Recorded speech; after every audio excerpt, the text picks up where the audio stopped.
Welcome to my channel. আসসালামু আলাইকুম বন্ধুরা, সবাই কেমন আছেন? আশা করি ভালো আছেন। আজকে যে বিষয়টি নিয়ে আলোচনা করব তা হলো কিভাবে অনলাইনের মাধ্যমে ভোটার আইডি কার্ডের অনলাইন কপি পাওয়া যায়। সো সাবস্ক্রাইব বন্ধুরা। প্রথমেই যা করতে হবে তা হলো নির্বাচন কমিশন বাংলাদেশ নামে ওয়েবসাইটে প্রবেশ করতে হবে, যেখানে লেখা আছে হোম, নতুন নিবন্ধন, রেজিস্টার, লগ ইন, সাধারণ জিজ্ঞাসা, ডাউনলোড, অন্যান্য তথ্য।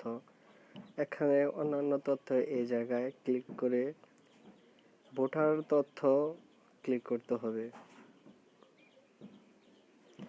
ক্লিক করার পরে আসবে হলো, দেখেন এখানে নিচে লেখা আছে ফর্ম নম্বর, এনআইডি নম্বর। এই জায়গায় এনআইডি অথবা ভোটার নিবন্ধন ফর্ম স্লিপ, আমি ভোটার নিবন্ধন ফর্ম স্লিপের নম্বরটি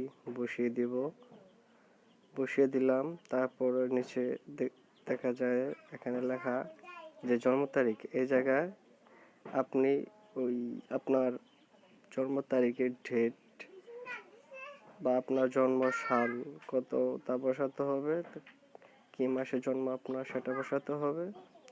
বসালে আপনার নিচে একটি ওয়েব ক্যাপচা বা সিকিউরিটি চলে আসবে, সেটা ওই জায়গায় কি লেখা রয়েছে এই জায়গায় বসাতে হবে। বসালে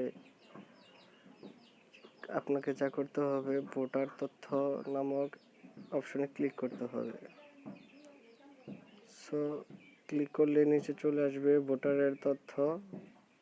আপনি যদি ভোটার হয়ে থাকেন তাহলে আপনার নামে যে ভোটার আইডি কার্ডটি রয়েছে তা শো করবে।